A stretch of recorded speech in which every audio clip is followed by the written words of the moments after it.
Hello friends, मैं प्रदीप आप सभी का अपने YouTube चैनल में स्वागत करता हूं। और माय डियर फ्रेंड्स, आज हम लोग बात करेंगे बहुत ही मजेदार और शानदार से टॉपिक मैं कहूंगा, दैट इज फेडरलिज्म, जिसको हम लोग हिंदी में कहते हैं संघवाद। ओके, तो ये टॉपिक मैं आज आपके साथ में डिस्कस करूंगा। इससे पहले मैंने जो टॉपिक डिस्कस किया था पावर शेयरिंग, ये और वो पहले वाला टॉपिक दोनों लगभग एक ही बात करेंगे। लेकिन आज इसमें हम लोग जो फेडरेशन या फेडरलिज्म की बात करेंगे, ये थोड़ा सा पर्टिकुलर हमारे इंडिया के कॉन्टेक्स्ट में हम लोग थोड़ा डीपली जाकर बात करेंगे। तो आप सभी लोग मेरे साथ बने रहिए मेरे इस चैनल में, और आपको मैं फेडरलिज्म को बहुत अच्छे से समझाने की कोशिश करूंगा। अगर आपको पसंद आए टॉपिक तो प्लीज मेरे चैनल को सब्सक्राइब कीजिए और अपने दोस्तों के बीच में शेयर भी कीजिए, ताकि वो भी इस चीज को समझ सकें और जान सकें। तो चलिए बिना देर किए अब हम चालू करते हैं important topic, that is federalism. Okay, तो सबसे पहले मैंने पहला पॉइंट आपके सामने लेके रखा है, व्हाट इज द फेडरलिज्म, यानी कि फेडरलिज्म होता क्या है। ओके, संघवाद क्या है। तो चलिए समझते हैं। सबसे पहले हम इसकी डेफिनेशन को समझते हैं। जो फेडरलिज्म है, ये एक गवर्नमेंट का वो सिस्टम होता है जिसमें हम लोग जो गवर्नमेंट की जो पावर होती है, उस पावर को हम लोग डिस्ट्रीब्यूट कर देते हैं। यानी सारा का सारा पावर हम लोग सेंटर को ना देकर उस पावर को हम लोग डिस्ट्रीब्यूट कर देते हैं डिफरेंट लेवल पर। उसको हम लोग कहते हैं फेडरलिज्म। जैसे कि हम लोग कहते हैं हमारी इंडिया में हमारे पास मेनली जो गवर्नमेंट के हमारे पास दो टायर हैं, यानी कि दो पहिए हैं। एक हमारा सेंट्रल गवर्नमेंट है, दूसरा हमारा स्टेट गवर्नमेंट है। आप देखते हैं दोनों ही के पास ऑटोनॉमी है, दोनों के पास फुल फ्रीडम है कि हमको सेंटर में कौन सा काम कराना है, और स्टेट वालों में स्टेट जो पावर है उसको पता है कि हमको अपने प्रोविंस में या कंस्टिट्यूएंसी में कौन सा काम कराना है। They are free to do so. कोई किसी पर किसी की बात को बाउंड नहीं कर सकता है। कुछ हद तक दोनों को ही अपने अपने राइट्स मिले हुए हैं। तो यहाँ पर क्या हुआ है, गवर्नमेंट ने पावर को क्या कर दिया है, डिस्ट्रीब्यूट कर दिया है। उसको ही हम लोग कहते हैं फेडरलिज्म। हमारी इंडिया में मेनली दो ही टाइप का स्टार्टिंग में जब हमारा कॉन्स्टिट्यूशन बनके तैयार हुआ था, तो हमने फेडरलिज्म में सिर्फ दो टायर यानी दो चीजों को लिया था, एक सेंट्रल गवर्नमेंट, एक स्टेट गवर्नमेंट। उस समय हमको इतना ही महसूस हुआ था, चूंकि हम जानते हैं कि हम एक वास्ट कंट्री में रहते हैं जिसमें डिफरेंट लैंग्वेज, रिलीजन और रीजन के लोग रहते हैं। तो किसी एक जगह रहकर हम पूरी कंट्री को ऑपरेट नहीं कर सकते हैं। दैट्स वाई हमने क्या किया, अपने उस पावर को डिस्ट्रीब्यूट कर दिया और हमने फेडरलिज्म की बात करी। अब दूसरी बात इसमें यह आती है, क्या हमारी कंट्री इंडिया क्या फेडरलिज्म, क्या हम लोग फेडरल कंट्री है या फेडरलिज्म के कंसेप्ट को फॉलो करते हैं। तो आपको ये बहुत अच्छी तरीके से मालूम होगा कि हमारे कॉन्स्टिट्यूशन में ये लिखा हुआ है, India is the union of states. यानी कुछ स्टेट्स हैं, उनका एक यूनियन बना है, एक संगठन बना है, उसको एक कंट्री का नाम दिया है जिसे हम इंडिया कहते हैं। बट अभी दूसरी ओर हमने बात की थी कि हम पावर को डिस्ट्रीब्यूट कर दिया है। तो पावर को डिस्ट्रीब्यूट करना मतलब होता है फेडरेशन, फेडरलिज्म। तो हम यहां पर अभी बात को अपना मजबूत करेंगे। India is not a federal country, but India follow the concept of federalism. यानी हम फेडरल कंट्री नहीं है। हमने हमारे संविधान की किसी भी जगह या किसी बुक में ये नहीं लिखा कि इंडिया एक फेडरल कंट्री है, बट ये जरूर लिखा है कि India follow the concept of federalism. यानी हम फेडरलिज्म के कंसेप्ट को फॉलो करते हैं। क्यों करते हैं?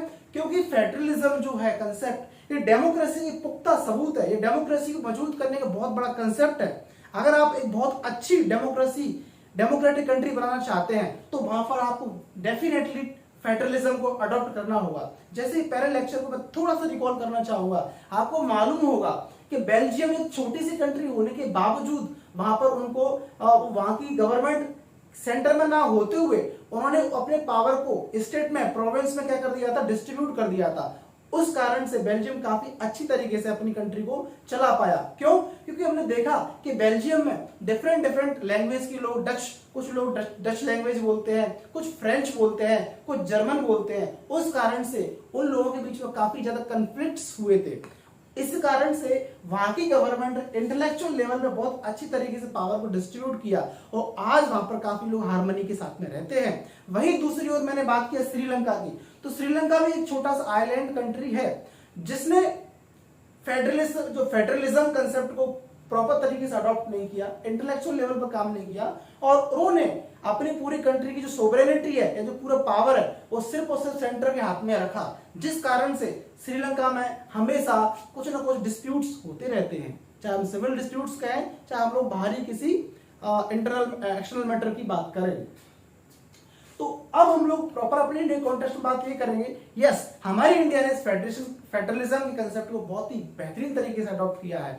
इस कारण से इतनी वास्ट कंट्री होने के बावजूद भी आज हम लोग पीसफुली अपने कंट्री में रह पा रहे हैं, राइट। तो मैंने आपको पहले ये जो डेफिनेशन है फेडरलिज्म की वो मैंने क्लियर कराया है। अब हम लोग आगे पॉइंट पे बढ़ते हैं। तो आप देखिए अगला मेरा पॉइंट है, what makes India federal country. हम इंडिया में ऐसा क्या कर रहे हैं जिससे हम कह सकते हैं कि हम लोग फेडरेशन के या फेडरल कंसेप्ट या हम लोग फेडरल कंट्री हैं।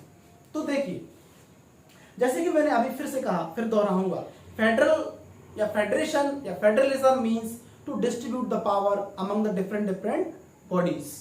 तो आपको मालूम है हमारी इंडिया ने क्या किया, एक पूरी कंट्री में क्या काम होना है तो काम की लिस्ट बनाई, ठीक है। उस लिस्ट को हमने 3 नाम दिए, एक लिस्ट है हमारी यूनियन लिस्ट, दूसरी लिस्ट है हमारी स्टेट लिस्ट, और तीसरी लिस्ट है हमारी कॉन्करेंट लिस्ट।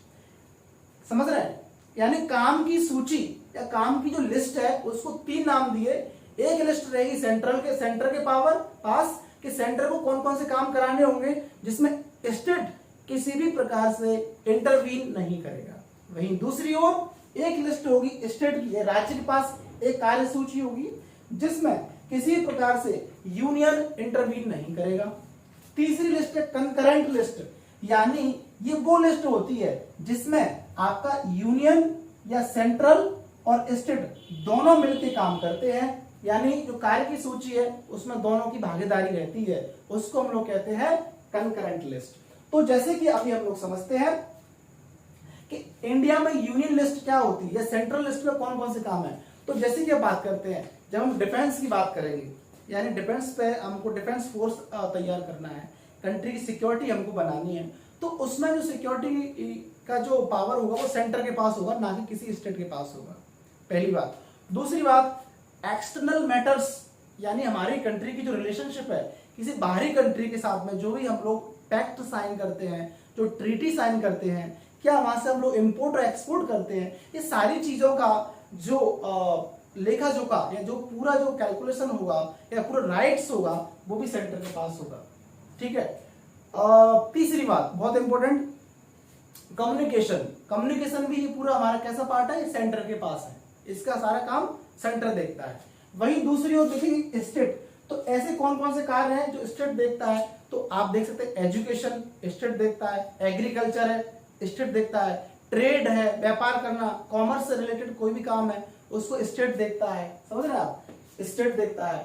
अब बात आती है कॉन्करेंट लिस्ट में क्या क्या होता है, यानी ऐसे कौन कौन से वो काम है जिसमें यूनियन और स्टेट दोनों आपस में मिलकर काम करते हैं। तो आपको मालूम है एजुकेशन वो एक कॉमन पॉइंट है जिसपे दोनों मिलकर काम करते हैं। जैसे कि आप देखते हैं हर स्टेट का अपना अपना एक इंडिविजुअल बोर्ड होता है, क्लियर, उसके साथ में एक सेंट्रल बोर्ड होता है जिसे हम लोग CBSE बोर्ड कहते हैं, जो कि एक सेंट्रल बोर्ड है, करेक्ट। लेकिन अब हर स्टेट की अपनी चॉइस है, अगर वो चाहता है कि हम CBSE बोर्ड को अडॉप्ट करके अपने स्टेट में CBSE बोर्ड चलाएंगे और वहां के जो स्टूडेंट्स हैं इस बोर्ड के तहत उनको हम लोग टीच करेंगे, तो इजीली वो इसको कर सकते हैं।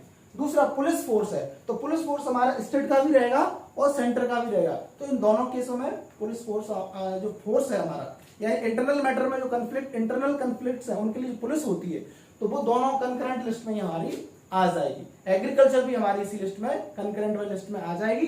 तो इस लिस्ट में किसी भी टाइप से अगर चाहे हम यूनियन की बात करें, चाहे हम स्टेट की बात करें या हम कॉन्करेंट लिस्ट की बात करेंगे, तो इसमें किसी प्रकार का जो कॉन्स्टिट्यूशनल चेंजेस होंगे तो वो उनके जिस लिस्ट में जो भी बातें लिखी होंगी वो उनके हिसाब से वो लोग उसमें चेंजमेंट्स करेंगे, क्लियर है।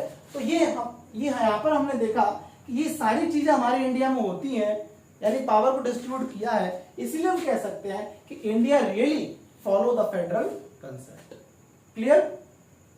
अब थोड़ा आप लोग नीचे शिफ्ट हुई। अब अगला पॉइंट हमारा how a federalism is practised, और अभी मैंने आपको ये बताया कि हम लोग इस तरह से जो हमारा काम है उसको हमने अलग अलग लेवल पर डिस्ट्रीब्यूट किया। उसके साथ साथ में और क्या क्या चीजें हैं जो कहती है कि वाकई में इंडिया फेडरल के कंसेप्ट को प्रैक्टिस कर रहा है, तो वो भी समझिए। एक देखिए यहाँ पॉइंट मैंने लिखा है लिंग्विस्टिक स्टेट्स, दूसरा लिखा है मैंने सेंटर स्टेट रिलेशन। अब लिंग्विस्टिक स्टेट से आपको समझ में आ रहा होगा लैंग्वेज से संबंधित। तो माय डियर फ्रेंड्स, जब हमारा कॉन्स्टिट्यूशन बनके तैयार हुआ था, हमारा इंडिया पार्टीशन होने के बाद इंडिविजुअल कंट्री बन गया था, कॉन्स्टिट्यूशन हमारा तैयार हो गया था। उसके बाद क्या होता है कि यदि आपको पूरी कंट्री के अंदर पीस मेंटेन करना है, सोवरेनिटी लेके आना है, लोगों के बीच में किसी प्रकार का कॉन्फ्लिक्ट्स ना हो, उसके हिसाब से कंट्री को डिजाइन करना है, तो हमने जब हमारा कंट्री को हम लोग जो अलग अलग प्रोविंस थे या अलग अलग जो कंस्टिट्यूएंसीज थी, वो जब हम लोग को इंडिपेंडेंस मिला तब वो सब फैले हुए थे, अपने अलग अलग रजवाड़े हुआ करते थे।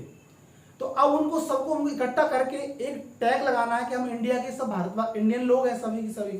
तो उनको कैसे इकट्ठा करना है, तो उनको इकट्ठा करने के लिए किसी एक कंट्री में उनको लाने के लिए हम लोगों ने क्या किया था, हमारी कंट्री को अलग अलग रीजन के हिसाब से डिवाइड कर दिया, जिसको हम लोग स्टेट कहते हैं।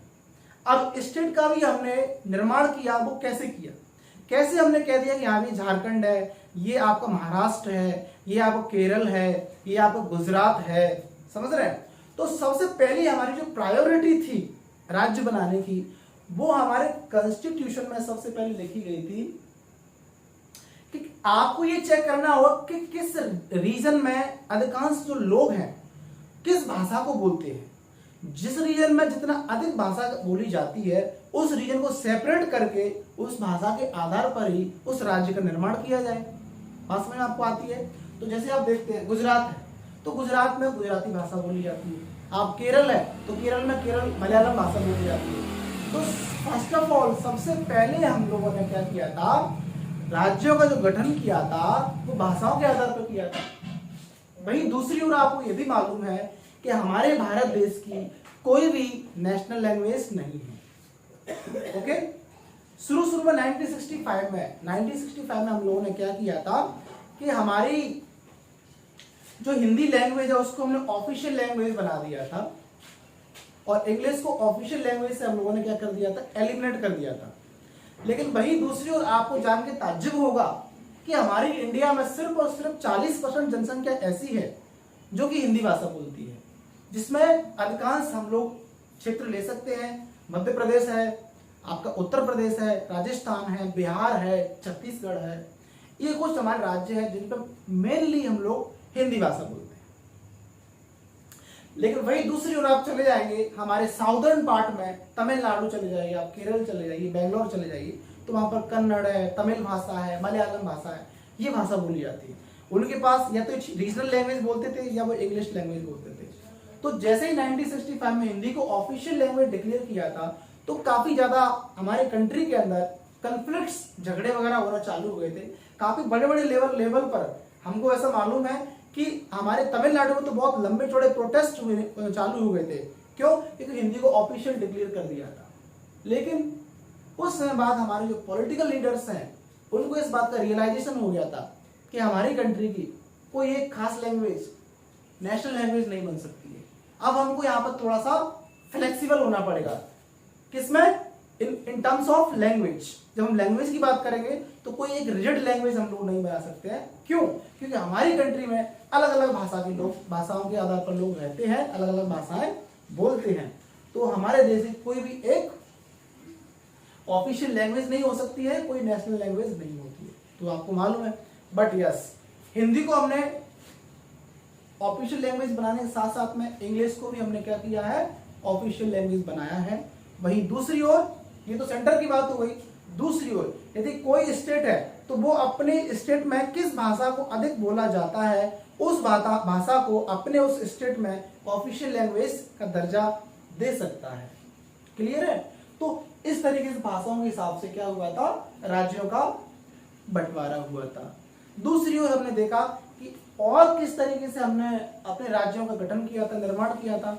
तो हमने ये देखा कि किस रीजन में जो लोग रहते हैं वो अधिकांश किस कल्चर को फॉलो करते हैं, किस जियोग्राफिकल रीजन से वो लोग आए हैं, उनकी क्या इथनिसिटी है, यानी उनका रंग रूप कैसा है, किस भाषा को किस क्षेत्र के वो रहने वाले लोग हैं, कहाँ से अधिक लोग आए हुए हैं, किस संस्कृति को ज्यादा फॉलो करते हैं। तो उसके आधार पर भी हमने अपने क्या किया, राज्यों का गठन करना चालू कर दिया था। समझ रहे हैं आप मेरी बात को? तो ये भी सब चीजें हमारे फेडरल या फेडरलिज्म के कंसेप्ट को ही मजबूत करते हैं। समझ रहे हैं? तो आज हम लोग देख पाते हैं कि हमारी कंट्री में फेडरलिज्म के कंसेप्ट को हम लोग कितनी बेहतरीन तरीके से फॉलो कर रहे हैं और इतनी वास्ट कंट्री को हम लोग लेके चल पा रहे हैं। समझ में आ रहा है? अब मैं इसी में दो चीज और ऐड करना चाहूंगा कि फेडरलिज्म जो होता है वो मेनली दो टाइप का होता है। एक होता है ज्वाइंट टुगेदर फेडरलिज्म और दूसरा होता है कम टुगेदर फेडरलिज्म। यानी एक से अधिक कंट्री जब एक साथ रहना चाहती है तो उसे हम बोलते हैं कम टुगेदर फेडरलिज्म। जैसे कि इसका बहुत बढ़िया एग्जांपल है अमेरिका, यूएसए कुछ कंट्रियों का एक समूह है। उस समूह में क्या हुआ है, सभी कंट्री अपने आप में सोवरेन है, हर कंट्री के पास सोवरेनिटी है, हर कंट्री के पास अपनी इंडिविजुअल सिटीजनशिप है। ओके, लेकिन सारी कंट्रियों में एक पर्टिकुलर सिक्योरिटी को बढ़ावा देने के लिए सारी कंट्रियों ने इस तरह का ट्रीटी किया है कि हम लोग साथ मिलकर रहते हैं और टेररिज्म से संबंधित कोई भी एक्टिविटी होगी तो हम सारी कंट्री मिलकर उसका हम सामना करेंगे। तो इस प्रकार के फेडरलिज्म को हम लोग बोलते हैं कम टुगेदर फेडरलिज्म। वहीं दूसरी ओर हम लोग बात करते हैं हमारी इंडिया में, तो that is joint together federalism. यानी हमारी कंट्री में जो राज्य हैं उनको हमने जोड़ के एक यूनियन बना दिया है, उसको हम लोग बोलते हैं जॉइंट टुगेदर फेडरलिज्म। अब यहाँ पर आप एक बात देखिए कि जब हम लोग कम टुगेदर फेडरलिज्म की बात करते हैं यानी कि यूएसए की बात करते हैं, तो यूएसए में जो कंट्रियों का जो समूह है, अगर कल कोई कंट्री को लग रहा है कि इस ग्रुप में हम लोग सेफ नहीं है या हमारे सिटीजनशिप को यहाँ पर हार्म हो रहा है, हमको इस ग्रुप से अलग होना है, they are free to disintegrate from this group. यानी वो उस ग्रुप से अलग होने के लिए टोटली उनके पास फ्रीडम है। बट वहीं दूसरी ओर हम लोग अपनी इंडिया में बात करेंगे, तो सपोज करिए हमारे इंडिया के जो राज्यों में कल कोई राज्य बोले कि नहीं मुझे इंडिया से अलग होकर पाकिस्तान में मिलना है या किसी पड़ोसी देश में जाके मिलना है, तो वो आसान नहीं है माय डियर फ्रेंड्स। क्यों? क्योंकि हमारी इंडिया जो कि बोलती है यूनियन ऑफ स्टेट्स, तो ये एक कॉन्स्टिट्यूशनल वैलिडिटी है। अब किसी राज्यों को अलग होने के लिए बहुत ही कॉन्स्टिट्यूशनल लेवल पर वर्क करना होगा, तब जाके वो अलग हो सकता है, जो कि इतना आसान और मुमकिन नहीं है, ना भी आज तक कभी हुआ है ना होगा। दूसरी ओर हम लोग अपने राज्य की किसी ज्योग्राफी को बढ़ाते हैं या कम करते हैं, किसी स्टेट में हम लोग उसका नाम चेंज करते हैं या डेमोग्राफिक लेवल पर कोई फेरबदल करते हैं, तो स्टेट के पास खुद अपना एक पावर है, उसको क्या करना है, कितना पार्ट अलग करना है, स्टेट से कितना जोड़ना है, वो डिस्प्यूट्स क्या होते हैं किसी पर्टिकुलर स्टेट पे ही छोड़ दिए जाते हैं। बट इन केस क्या होता है, यदि किसी पर्टिकुलर स्टेट में या दो स्टेट के बीच में किसी प्रकार का ज्योग्राफी को लेकर कॉन्फ्लिक्ट हो रहा है और दोनों उस प्रॉब्लम को सुलझा नहीं पा रहे हैं, तब आपका सेंटर बीच में आएगा और वो अपना डिसीजन देगा कि भाई आपको ज्योग्राफी लेवल पर नहीं लड़ना है, आपको कितना पार्ट लेना है आप उसको लीजिए जो आपके हिसाब से है, और दूसरी जो स्टेट का है वो आप लीजिए। तो अभी आपको मालूम है बहुत ही लिविंग एग्जांपल है, अभी हमारे आसाम और जो नागालैंड है उनमें हमारे बॉर्डर को लेके जो इंटरनल बॉर्डर है स्टेट के, उसमें लेके काफी कॉन्फ्लिक्ट हुआ, लेकिन हमारे जो होम मिनिस्टर जी हैं उन्होंने जाके वहां पर ग्राउंड लेवल पर सर्वे किया, समझा प्रॉपर कि भाई कि जो डिस्प्यूट्स हो रहा है उसका मेन कारण क्या है, कितनी जो जमीन है वो आसाम के पास आना चाहिए, कितनी जमीन है वो नागालैंड के पास आना चाहिए, वो प्रॉपर तरीके से डिस्ट्रीब्यूट हो गया है। तो अल्टीमेटली जब डिस्प्यूट्स स्टेट सॉल्व नहीं कर पा रहा है तो वहां पर सेंटर का डिसीजन हमको मानना पड़ता है। क्लियर है? तो ये चीज आपको मैंने यहाँ पर बता दिया। सेंटर स्टेट लैंग्वेज के लेवल पर हम लोग कैसे स्टेट का निर्माण करते हैं, राज्यों का गठन करते हैं। अगला पॉइंट है सेंटर स्टेट रिलेशनशिप, यानी राज्य और सेंटर में किस प्रकार का रिलेशनशिप होता है। तो आप एक चीज समझिए, अभी मैं जो बात बताऊंगा आपको 90 के पहले का सिनेरियो बताने की कोशिश करूंगा। पहले क्या होता था, जब हमारी इंडिया में जो पावर था उसको दो फॉर्म में बांट दिया गया था, एक सेंट्रल और दूसरा स्टेट। अब क्या होता था कि स्टेट में जो गवर्नमेंट बैठी हुई है, ओके, और वही गवर्नमेंट, अगर आप वही पार्टी या वही गवर्नमेंट आपकी किसी स्टेट में पावर कर रही है, तो क्या है कि दोनों के बीच बहुत अच्छा मेल चलेगा। क्यों कि हमारी पावर इस राज्य में बैठी हुई है, तो वही पावर आपकी स्टेट में बैठी हुई है, तो जो वेलफेयर की स्कीम आएंगी या जो ऑटोनॉमी सेंटर की होगी, वही ऑटोनॉमी उस स्टेट को फॉलो करनी पड़ेगी। और लोग करते हैं हंसी हंसी उसे मजे से करते हैं उसको फॉलो, और उस स्टेट में बहुत अच्छी तरीके से डेवलपमेंट हो पाता है। क्यों कि भाई अपना व्यक्ति बैठा हुआ है कहां पर, सुप्रीम पावर में। लेकिन यहाँ पे एक बड़ी समस्या थी कि इन केस अगर किसी राज्य में कोई दूसरी पार्टी बन गई, सरकार लेके आ गई, लेकिन सेंटर में कोई दूसरी पार्टी बैठी हुई है, तो क्या करेगा, सेंटर उस पर अपनी जाति करेगा, यानी स्टेट कुछ पावर मांगेगा, कुछ फाइनेंशियली हेल्प मांगेगा, तो सेंटर उसको मदद करने से हमेशा परेशानी करता रहेगा और ये कोशिश करेगा कि स्टेट में जो गवर्नमेंट बनी है या जो पार्टी सरकार बनी है उसे कैसे करके गिराया जाए और हमारी जो पार्टी है उसको वहां पर बनाया जाए। ये पहले बहुत ज्यादा होता था, आज भी होता है, लेकिन आज काफी कम हुआ है। पूछो कैसे? उन 1992 के बाद लगभग ये बहुत बढ़िया हमारे इंडिया में कंसेप्ट निकल के आया, जिसको हम बोलते हैं कोएलिशन। यानी अब किसी पर्टिकुलर प्रोविंस या स्टेट से जो रीजनल पार्टी धीरे धीरे डेवलप होने लगी, अपने आप को डेवलप करने लगी और वो सेंटर तक पहुंच गई। तो सेंटर में अब जो इलेक्शन होते थे उसमें कोई पार्टी क्लियर मेजोरिटी लेके नहीं आ पाती थी और अपनी सरकार नहीं बना पाती थी। तो सरकार फिर कैसे बनने लगी? फिर वहां पर होने लगा कोएलिशन, यानी गठबंधन होने लगा। तो अब सेंटर में आपके एक से अधिक पार्टी की सरकार बैठी हुई है और स्टेट में चाहे कोई सी पार्टी बैठी हो, किसी पार्टी का पावर हो, तो वहां पर क्या होगा, इंटरफेयर नहीं होगा, डिस्क्रिमिनेशन नहीं होगा, यानी वहां पर भी डेवलपमेंट का काम होगा, वो भी सुचारू रूप से या बहुत ही इजीली तरीके से होता रहेगा। तो कोएलिशन जो फॉर्म ऑफ गवर्नमेंट है, गठबंधन सरकार का जो सरकार है, उसका हमारे सुप्रीम कोर्ट ने काफी हद तक तारीफ किया था कि वाकई में ये डेमोक्रेसी को काफी ज्यादा मजबूती दे रहा है। कौन? Coalition form of government. Clear है? तो ये है सेंटर और स्टेट का रिलेशन, इस तरीके से भी हो सकता है। अगला पॉइंट है हमारा last but not the least, very important, जिसे हम बोलते हैं डिसेंट्रलाइजेशन इन इंडिया। इंडिया में डिसेंट्रलाइजेशन कब हुआ?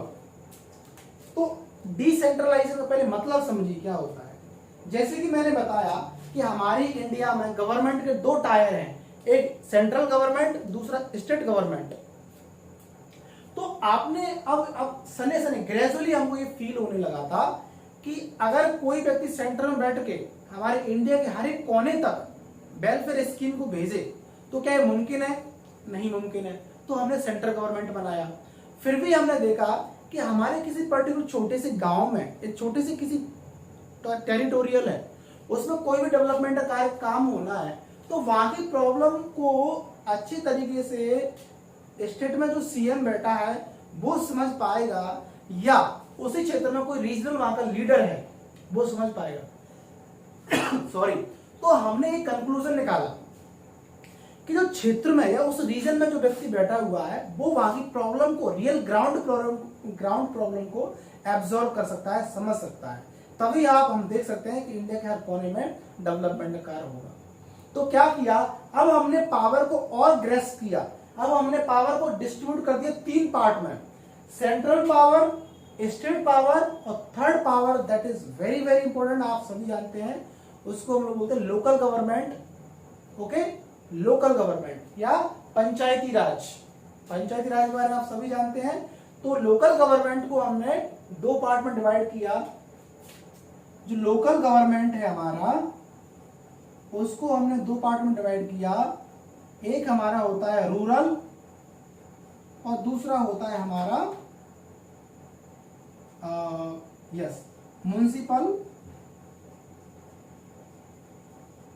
म्युनिसिपालिटी, ऐसा बोल सकते हैं। यानी कि रूरल में, यानी गांव में, छोटे गांव होते हैं, वहां पर हम लोग क्या करते हैं, वहां पर भी हम लोग पावर बनाते हैं। वहां पर भी हम लोग क्या करते हैं, पावर बनाते हैं और इस पावर को हम लोग गांव गांव तक पहुंचाते हैं। भाई दूसरी ओर आपके कोई बड़ा टाउन है, कोई बड़ी सिटी है, तो वहां पर म्युनिसिपैलिटी होगा, म्युनिसिपल कॉर्पोरेशन होगा, और वहां पर क्या होगा, इलेक्शन होगा। लेकिन 1990 से पहले क्या हुआ था कि हमने लोकल गवर्नमेंट को लागू तो कर दिया था, लेकिन स्टेट से इस लोकल गवर्नमेंट को प्रॉपर तरीके से ना तो फंड मिलता था, ना ही किसी दूसरी प्रकार की सहायता आसानी से मिलती थी, और ना ही हर रेगुलर इंटरवल में चुनाव होते थे। तो ये लोकल गवर्नमेंट का नाम तो दे दिया था हमने, लेकिन इसका हम बहुत अच्छे से बेनिफिट नहीं ले पा रहे थे। लेकिन 1992 के बाद क्या हुआ था, लोकल गवर्नमेंट यानी हमारे संविधान में एक अमेंडमेंट हुआ था। There is a constitutional amendment after 1992। संविधान में हमारा संशोधन हुआ था, जिसमें हमने लोकल गवर्नमेंट को एक कॉन्स्टिट्यूशनल वैलिडिटी दे दी थी। उस कॉन्स्टिट्यूशनल वैलिडिटी देने के बाद ऐसा होने लगा था कि अब लोकल गवर्नमेंट है, लोकल लेवल पर भी हर 5 साल में चुनाव होंगे, और हर 5 साल में कितना जो फंड है, कितना जो इकोनॉमिकल हेल्प वहां तक जानी चाहिए, वो आना ही है। उसमें किसी प्रकार से स्टेट इंटरवीन नहीं करेगा, पैसे को आने तक रोकेगा नहीं, क्या स्कीम लॉन्च होगी गांव लेवल तक उसको रोकेगा नहीं। यानी अब हमने पावर को संवैधानिक रूप से गांव गांव तक, शहर शहर तक भेज दिया। तो जैसे कि आपको मालूम है, हम लोग रूरल में बात करेंगे तो रूरल में हमारे चुनाव होते हैं, ग्राम पंचायत के चुनाव होते हैं, जिसमें किसी छोटे से गांव में एक चुनाव होगा। वहां पर वहां के मेंबर, वहां के जो व्यक्ति हैं, एडल्ट पर्सन है, वो वोटिंग करेंगे, वोटिंग करके वहां पे एक गवर्नमेंट बनाएंगे, यहाँ पे पॉलिटिकल हेड बनाएंगे। उस पॉलिटिकल हेड को हम लोग सरपंच बोलते हैं, ठीक है। उस सरपंच के द्वारा उसको हर 5 साल में कुछ अमाउंट पैसा दिया जाएगा, उसके द्वारा गांव में क्या डेवलपमेंट होना है वो उसको ऑब्जर्व कौन करता है, ग्राम सभा। तो ग्राम सभा की मीटिंग होती है, वैसे तो हर साल में कम से कम 2-3 बार मीटिंग होती है, पर किसी किसी जगह ये नहीं होती है। लेकिन यस, जो ग्राम सभा की मीटिंग होती है वो ये इस चीज का सुपरविजन करती है, गांव में क्या डेवलपमेंट होना है, कितना डेवलपमेंट हो चुका, कितना पैसा खर्च होने वाला है, कितना हो चुका, हर चीज का कैलकुलेशन कौन करता है, ग्राम सभा करता है भाई। और हम देखें कि छोटे छोटे गांवों से मिलकर, ग्राम पंचायतों से मिलकर एक ग्राम समिति बनती है, ब्लॉक बनता है, या मंडल कहते हैं, जिसे हम लोग जनपद पंचायत के नाम से बनते हैं, जिसमें एक से अधिक पंचायतें मिलकर एक मंडल बनाती हैं, जिसको हम लोग जनपद पंचायत कहती हैं। इसी प्रकार बहुत सारी जनपद पंचायत मिलके एक बड़ा चुनाव कराती हैं, जिसको हम लोग जिले में बैठाते हैं, उससे हम लोग जिला परिषद कहते हैं। यानी कि पॉलिटिकल हेड इन स्टेट में जो पॉलिटिकल हेड बैठता है उसको हम लोग जिला परिषद कहते हैं, चेयरमैन ऑफ जिला परिषद। समझ में आया आपको। वही दूसरी ओर हम लोग देखते हैं म्युनिसिपैलिटी या म्युनिसिपल कॉर्पोरेशन। तो जब कोई बड़ी सिटी है, बड़ी टाउन में, वहां पर भी हमको डेवलपमेंट का कार्य करना है, डेवलपमेंट देखना है, तो वहां पर भी क्या है, इलेक्शन होता है, म्युनिसिपैलिटी का, म्युनिसिपल कॉर्पोरेशन का इलेक्शन होता है। तो वहां पर भी पॉलिटिकल हेड बैठता है, जिसको हम लोग मेयर बोलते हैं। सिटी, आपको पता है कि म्युनिसिपल कॉर्पोरेशन में जो इलेक्टेड मेंबर होता है उसे हम लोग मेयर कहते हैं, जो कि उस सिटी के अंदर, उस शहर के अंदर डेवलपमेंट का कार्य पूरा करता है। ओके, और उसका ऑब्जर्वेशन वहां पर गवर्नमेंट जो एसडीएम वगैरह होते हैं वो पूरा उसका सुपरविजन करते हैं, कितना कार्य यहाँ पर हुआ है, कितना नहीं हुआ है। तो माय डियर फ्रेंड्स, ये था हमारा फेडरलिज्म का पूरा कंसेप्ट, जो कि हमारे इंडिया इसको फॉलो करती है, और इससे काफी अच्छा बेनिफिट हमको देखने को मिला है। और आज मुझे ये कहते हुए जरा सी हिचक नहीं है कि दुनिया की लगभग जो कंट्री डेमोक्रेसी को फॉलो करती है वो फेडरलिज्म को ही फॉलो करती है, क्योंकि इसके बेनिफिट है।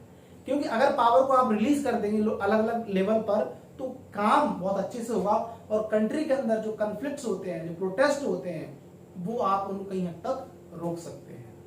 तो मुझे आशा है माय डियर फ्रेंड्स, आपको ये मेरा लेक्चर पसंद आया होगा। प्लीज आपको पसंद आया है तो चैनल को सब्सक्राइब करना ना भूलिए और शेयर कीजिए, ओके, ताकि आपके जो फ्रेंड्स हैं, दोस्त हैं, वो भी मेरे इस लेक्चर को समझ सके। और being an Indian adult person, भारतीय नागरिक, सिटीजन होने के नाते मेरा ऐसा मानना है कि हम लोग किसी भी स्ट्रीम की पढ़ाई कर रहे हो, नो मैटर, बट हमको हमारे संविधान में क्या बातें लिखी हुई है, क्या डेमोक्रेटिक कंसेप्ट है, उसको समझना है, ताकि हमारे जो राइट्स हैं कोई व्यक्ति उनका गलत फायदा ना उठा सके। तो पढ़े लिखे होने के नाते आपको और हम सबको ये चीज समझ में आना चाहिए। ओके, तो आज हम इस लेक्चर को यहाँ पे समाप्त करते हैं। ओके, आशा है आपको पसंद आया होगा। तो thank you very much, bye bye.